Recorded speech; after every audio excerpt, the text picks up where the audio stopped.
Sir सबसे पहले आप लोग अपना टीम्स ऐप को ओपन करेंगे। फिर देखते हैं कि हम लोगों को नई जो मीटिंग है उसको कैसे स्टार्ट करना है और कैसे बच्चों को ज्वाइन करवाना है। जैसे हम लोग अपनी टीम्स ऐप को ओपन करेंगे तो इसमें राइट साइड में बॉटम में एक ऑप्शन आ रहा है कैलेंडर। तो आप कैलेंडर पे क्लिक करेंगे। इस तरीके से आप देख रहे होंगे यहाँ पे कई टीचर्स ने अपनी मीटिंग्स को स्टार्ट भी किया हुआ है जो मेरी स्क्रीन पर शो हो रही हैं। इसमें आपको यहाँ पर्पल कलर का एक प्लस का सिंबल दिखाई दे रहा है, कैलेंडर बना हुआ है। इस पर हम क्लिक करते हैं। फॉर एग्ज़ाम्पल जैसे मैं ही अपने लिए क्लास जो मीटिंग स्टार्ट करूँगा क्लास 9th A के लिए, तो मैं यहाँ टाइटल में टाइप करूँगा फिजिक्स बाय सुधाकर। नीचे अब ऐड पार्टिसिपेंट पे करेंगे तो क्या होगा, 1 बाय 1 हमें सारे पार्टिसिपेंट को ऐड कराना पड़ेगा। इससे अच्छा है कि हम लोग शेयर टू चैनल कर लें। शेयर टू चैनल पे जाएंगे तो ये हमसे कुछ पूछेगा और हमें जिस क्लास को ये बनाना है उस पर जाके सिलेक्ट कर लेंगे। जैसे 9th है, नीचे की साइड लिखा हुआ है, तो जिसमें जो जनरल लिखा हुआ है ये लिंक है चैनल के लिए, तो हम इस पर जनरल पे क्लिक करते हैं। यहाँ पर लिख के आ गया चेंज चैनल। अगर चेंज चैनल का मतलब अगर हमने गलती से कोई दूसरा सिलेक्ट कर लिया है तो आप यहाँ से वापस जा सकते हैं। तो अब मैंने 9th को सिलेक्ट कर लिया। अब क्या है कि जैसे मैंने कल क्लास लेनी है तो मैं सबसे पहले यहाँ पर डे पे क्लिक करूँगा और यहाँ पर डेट को क्लिक कर लूँगा। ओके किया। देन मेरी क्लास का टाइमिंग सुबह 9 बजे से है 9 AM। ओके किया और ये क्लास चलेगी 10 AM तक, तो मैंने 10 AM को भी सिलेक्ट कर लिया। ओके किया। अब अगर ये क्लास मेरी रोज़ाना इसी टाइम पे ही होनी है तो यहाँ से हम लोग ऑल डेज़ करके क्लिक कर सकते हैं और ऊपर से जाके अच्छा दूसरा नीचे कुछ चीज़ें आ रही है जैसे रिपीट। ऑल डे को हमने जैसे क्लोज़ किया, यहाँ रिपीट में देखते हैं क्या आता है। रिपीट में ये दिखा रहा है कि एवरी डे, केवल मंडे टू फ्राइडे या एवरी वीक। अब जैसे मेरी क्लास होती है मंडे टू फ्राइडे होती है, 2 दिन फिजिक्स 2 दिन केमिस्ट्री, तो मैं यहाँ मंडे टू फ्राइडे कर लेता हूँ। टाइमिंग सेम रहेगी, ठीक है ना। इसके बाद हम लोग ऊपर से जाके टिक को क्लिक करते हैं और ये मीटिंग मेरी क्रिएट हो गई। अब जो मीटिंग क्रिएट हुई है वो सबसे ये देखो लिख के आ रहा है फिजिक्स बाय सुधाकर, नीचे आ रहा है 9th A 2020 जनरल। अब यहाँ पर ज्वाइन का ऑप्शन आ रहा है। ज्वाइन का मतलब जैसे कि मैं भी ज्वाइन करूँगा तो मैं यहाँ पे ज्वाइन पर जस्ट क्लिक करूँगा और मीटिंग में ज्वाइन हो जाऊँगा। जब मैंने यहाँ से एक मीटिंग क्रिएट की है तो निश्चित रूप से बच्चों के पास भी ऐसा लिंक पहुँचना चाहिए। अच्छा पहले मैं अपने एंड की बात करता हूँ, बाद में बच्चों की बात करते हैं। फ़िलहाल अगर मान लीजिए आपको लगता है कि टाइम टेबल को चेंज हुआ है जो भी है, या कुछ भी आपको चेंज करना है, तो यहाँ पे एडिट पे जाके आप उस चीज़ को चेंज कर सकते हैं।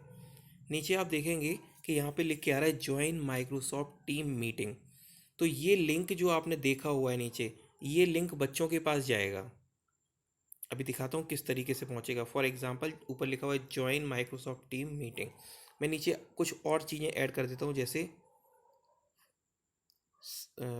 फिजिक्स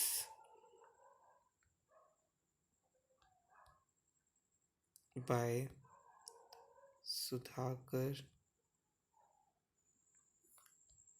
सिंह।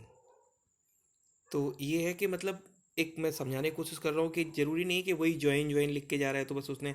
अब इसमें क्या हो जाएगा, बच्चे को ये क्लियर हो जाएगा कि किस टीचर ने मुझे मीटिंग भेजी है, तो उसको ये साफ समझ में आ जाएगा। यहाँ से टिक किया और नीचे लिख के आ गया join Microsoft Teams meeting by Sudhakar Singh. मैंने ऊपर से इसको क्लिक किया और ये मीटिंग सेव हो गई।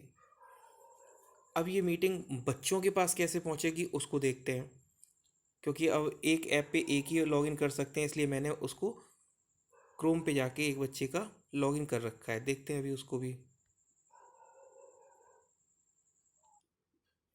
तो जैसे कि मैंने एक बच्चे को यहाँ पे लॉगिन कर रखा है, तो अगर बच्चे ने अपने ऐप पे किया होगा तब भी ऐसा ही व्यू आएगा कुछ, और उसमें इस तरीके से यहाँ पर डिटेल्स आ रही होगी physics chemistry bye Sudhakar sir, या जो भी जो मैंने वहाँ पे लिखा था उस तरीके से। और यहाँ पे देखेंगे तो लिखा होगा ज्वाइन।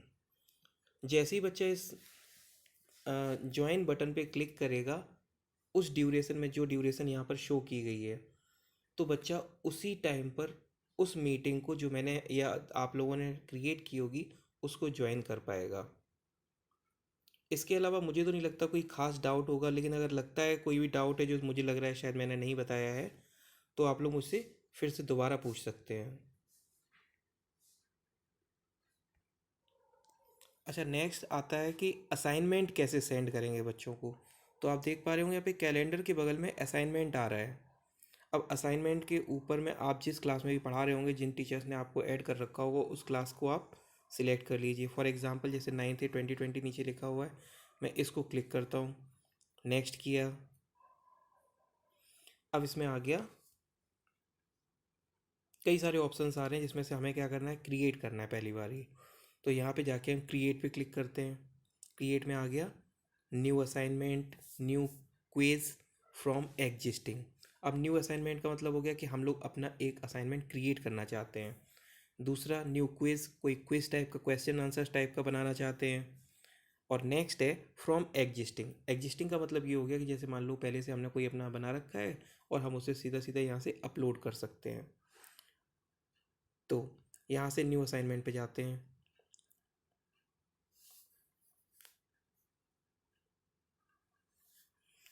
अब यहाँ पे फिर से वही चीज़ें आ रही हैं, जैसे कि अब आपने जो असाइनमेंट बनाया है वो किस टॉपिक से रिलेटेड है। फॉर एग्जांपल असाइनमेंट फर्स्ट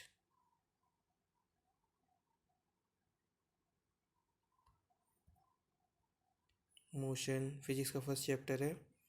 अब इंस्ट्रक्शन अगर कुछ डालनी है इसमें, do the all the questions और जो भी है अपने, या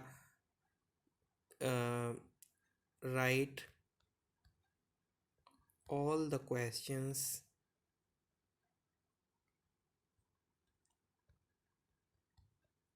ऑन फेयर नोटबुक।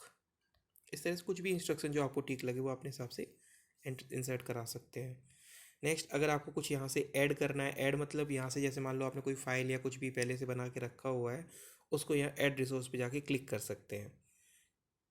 उसके बाद नीचे चले आते हैं, जो भी आपने टाइमिंग दे रखी है, क्योंकि आप जैसे मान लो मैंने 9 से 10 में क्लास ली है, तो मैं चाहता हूँ कि 10 बजे बच्चों के पास ये टाइम टेबल जाना, सॉरी, ये असाइनमेंट पहुँचना चाहिए। तो मैंने यहाँ 10 को सिलेक्ट कर लिया और असाइन कर दिया।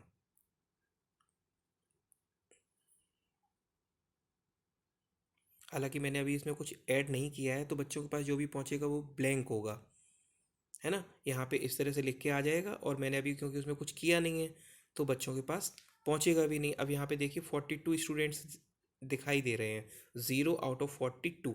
अब जैसे ही बच्चे इसको रिसीव करेंगे कल 10 बजे से, तो यहाँ पे वो काउंटिंग लिख के आ जाएगी कितने बच्चों ने इसको रिसीव कर लिया है। यही काम आप दूसरी क्लासेस के लिए भी कर सकते हैं।